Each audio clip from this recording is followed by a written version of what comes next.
These days it feels like Americans can't agree on much, whether it's politics, culture, or even what facts to trust. The nation is more divided than ever.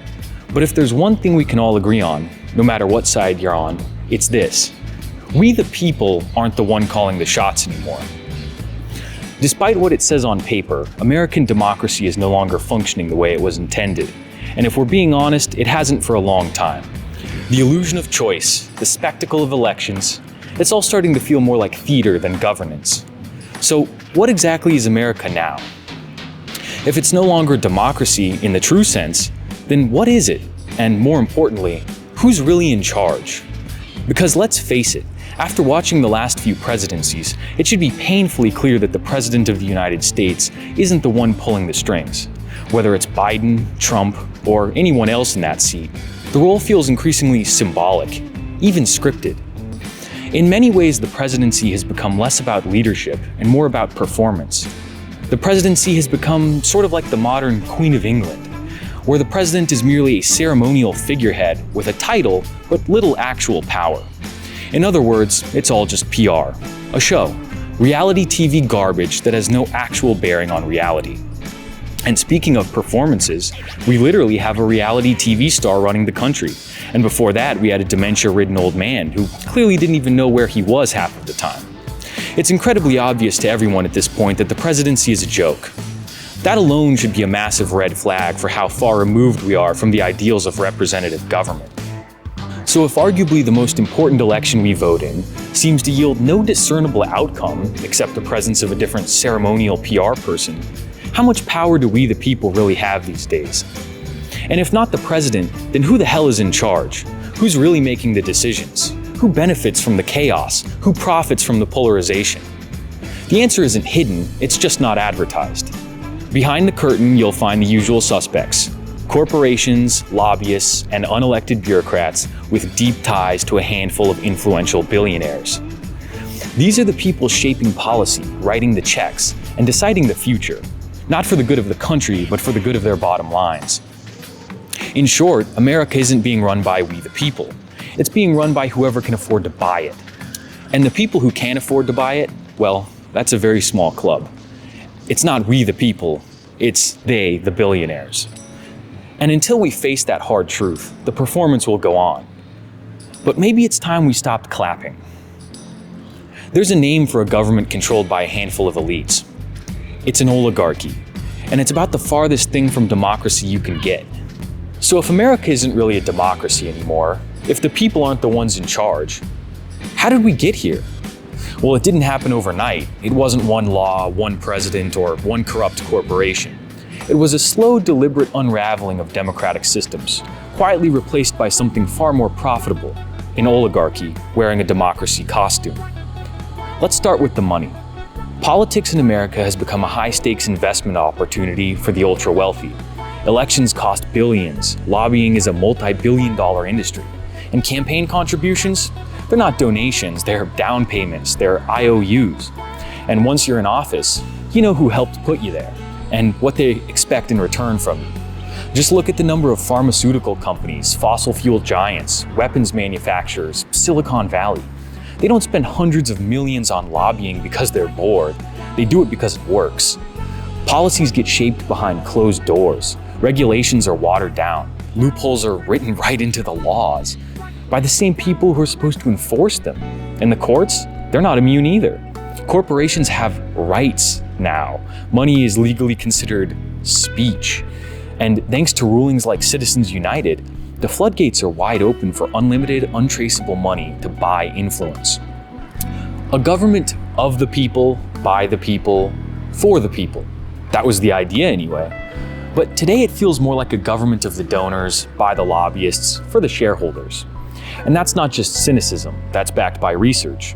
A 2014 Princeton study analyzed over 1,800 US policies and found that economic elites and organized groups representing business interests have substantial independent impacts on US policy.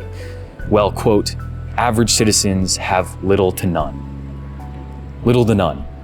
Translation, the rich and powerful get what they want. You, Not so much. Your vote is worth nothing. It's sort of like a seatbelt on a crashing plane. It might make you feel better, but it's not actually going to save you from dying on impact. I mean, ask yourself, when was the last time your vote actually changed anything? And be honest, did voting stop wars, fix healthcare, end mass surveillance?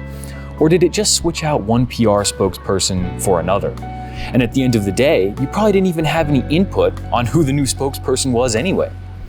In 2020, congressional approval ratings hit 15%, but 95% of incumbents were re-elected. Explain that disparity if public opinion in voting works. What does that say about how much your voice really matters? According to the Center for Responsive Politics, in the 2020 election cycle, candidates who were given the most money won 90% of the time. So is it your vote that puts someone in office, or a big check funneled down by proxies from some anonymous billionaire? And it doesn't take a rocket scientist to see that these politicians aren't working for you.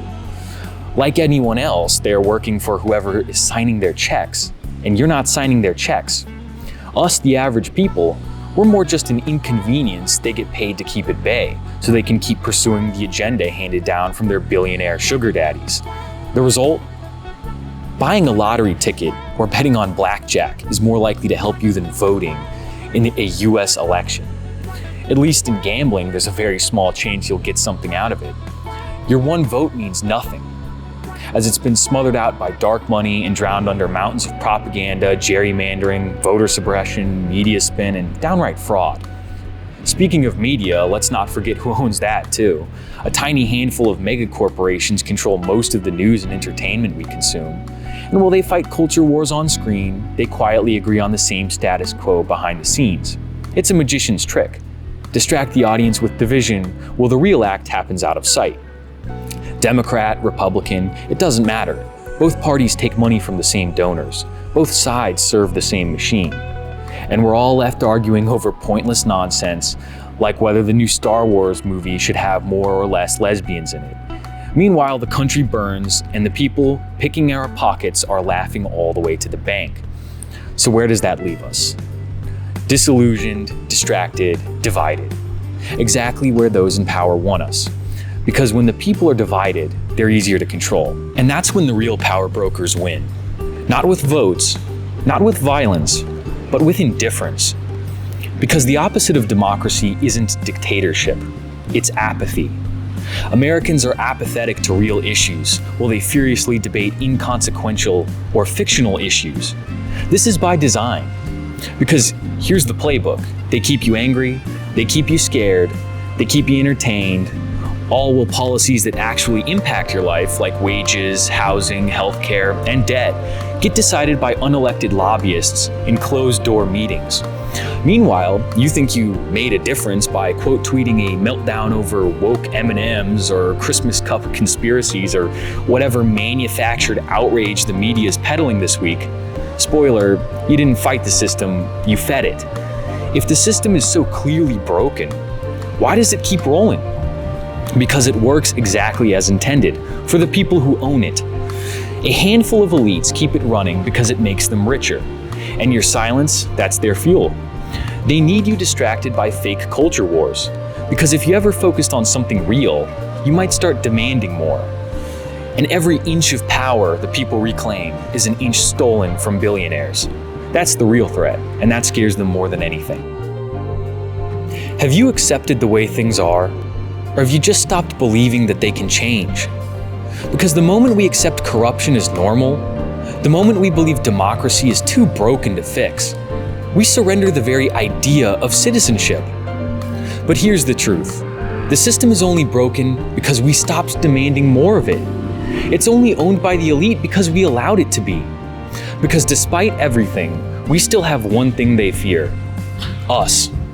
In a system ruled by the few, oligarchs fear the many, because there are far more of us than there are of them. Real change doesn't come from the top down. It comes when people stop accepting crumbs and start demanding a seat at the table. When apathy turns into action. When silence turns into speech. When we stop swallowing the garbage they call entertainment, quit falling for the rigged political theater and phony outrage, and begin demanding truth, substance, and real change. That's when the tide turns and the game ends for them. So ask yourself, are you going to be fooled by cheap distractions and staged political theater while our country gets torn apart?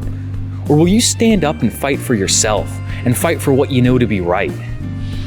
I'm Leo Light, and this has been the Imperial Synaxis.